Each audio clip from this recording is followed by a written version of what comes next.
we'll be looking at a very, very deep things about the church, the 7 church ages. The first one is Ephesus church age, second one is Smyrna church age, then the third one is Pergamos. We get Thyatira as the fourth, Sardis as the 5th church age, Philadelphia, then the last church age, which is Laodicea. That is the age we are in right now. You don't know the age of the church we are in, and it's in the Bible, and there are things that characterize each age. If you don't know the age we are in, how will you know the program of God, and how will your church members know the program of God? This is the essence of this episode, 7 church ages. Thank you. And then enjoy the teaching with me. Cool. Shalom and welcome to Moment of Naked Truth with Pastor Francis of Ekeh. Depending on where you're watching from, good morning, good afternoon, and good evening. You're welcome to Moment of Naked Truth. All right, we are looking at the 5th church age, Sardis church age. Okay, the salutation. You know, in each of the age, Jesus will greet them.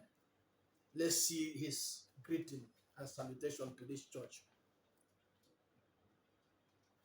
And unto the angel of the church in Sardis write, these things said he that had the 7 spirits of God. Underline 7 spirits, because too many people have said a lot of things about 7 spirits. And the 7 stars. I know your works, that you has a name. You have a name. Take note of this. You have a name. King James use the word thou. That's you, this church. You have a name, popular name, very well known. You have a name that you are living for. Thou livest, but you are dead. Be watchful and strengthen the things which remain that are ready to die. Okay, let me not go further before I confuse you. We are looking at the salutation. You can see the salutation. You have a name that you livest for, but you are dead. First and foremost, I want us to know that the 7th spirit here is revealing the Lord Jesus to us by setting forth his wonderful attributes. This does not mean that there is 1, 2, 3, 4, 5, 6, 7 spirits of God. No, 7 spirit of God is talking about and revealing the attribute of Jesus Christ. Revelation 1 verse 4 has this to say. Revelation 1 verse 4. John to the 7 churches which are in Asia, grace be unto you and peace from him which is, and which was, and which is to come, and from the 7 spirits which are before his throne. 7 spirits talks about the revelation of the attribute, wonderful attributes of God. Okay, I read again in Revelation 4 verse 5. And out of the throne proceeded lightnings and thunderings and voices, and there were 7 lamps of fire burning. 7 church ages. The church is a light bearer. Church gives light. So out of it proceeded lightnings and thunderings and voices, and there were 7 lamps, 7 church ages, of fire burning before the throne, which are the 7 spirits of God. Okay, let me also read Revelation 5 verse 6. Revelation 5 verse 6. And I beheld, and lo, in the midst of the throne and of the 4 beasts, and in the midst of the elders stood a lamb as it had been slain, that's Jesus Christ, having 7 horns and 7 eyes, which are the 7 spirits of God sent forth into all the earth. Okay? The verses are not teaching a new and contrary doctrine to what John 4, verse 24 taught us. It's not contradicting. These scriptures I read now is not in any way contradicting what we read and studied and what John chapter 4 verse 24 taught. Okay, I read John 4 verse 24. God is a spirit, not spirits. God is a spirit, singular. And they that worship him must worship him in spirit and in truth. So looking at this now, it looks as if there is contradiction when you read these verses I read in Revelation, 7 spirits of God. So it does not contradict here.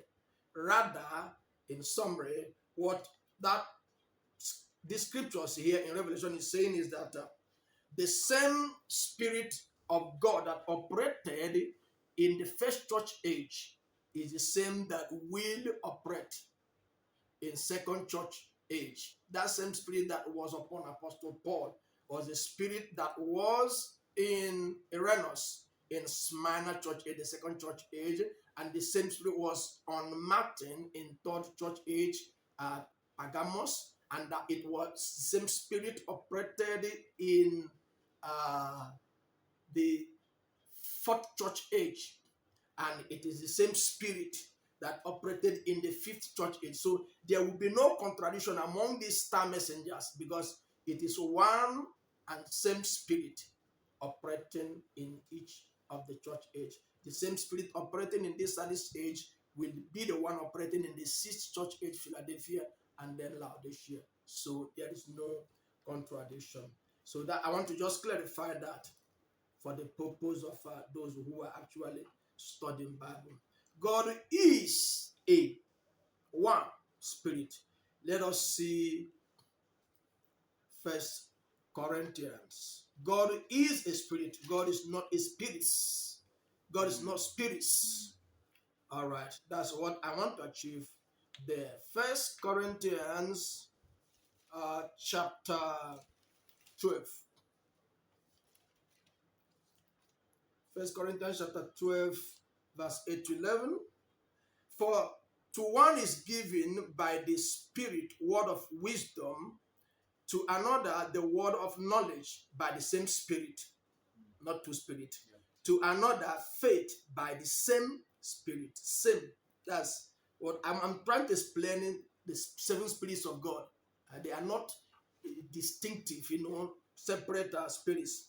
To another faith by the same Spirit, to another the gift of healing by the same Spirit, to another the working of miracle, to another prophecy, to another discerning of spirits, to another diverse kind of tongues, to another the interpretation of tongues. So anytime you see in a church service somebody is prophesying, thus say the Lord, another person, thus say the Lord, another person, thus say the Lord, there is confusion. It cannot be the Spirit of God, because the Spirit of God cannot fight himself. It's not a contradictor. It cannot contradict his word. So it's a very easy way for the pastor to know that a foul spirit, a wrong spirit has entered into his fold, and he must fight it. He must kick against it. All right. Here we find one spirit manifesting himself in 9 ways in 1 Corinthians chapter 12 from 8 to 11. Okay, so it is the one and same spirit coming forth in 7-fold way. Paul was the first messenger, and he said in Galatians chapter 1 verse 8, if any angel, any vicar, any apostle, any pastor, any evangelist, any preacher, messenger, preach any other gospel, if anybody, no matter the title you are bearing, if you come preaching any other thing contrary to what we, the apostles, preach, you are cursed. So Paul knew the that after he has gone, grievous wolves would come in because Satan himself could appear as an angel of light. How much more his ministers? So Paul warned that this gospel would always be the same. So you find out that the same spirit that possessed and used the first time messenger was the same that used and possessed the rest of the six messengers. When you look at them closely, you find out that there is no contradiction. When we come back to look at the part 2 of the salutation, you will find out what went wrong with too many people in this church age. Thank you for taking time to study with me till I come your way next time. Bye.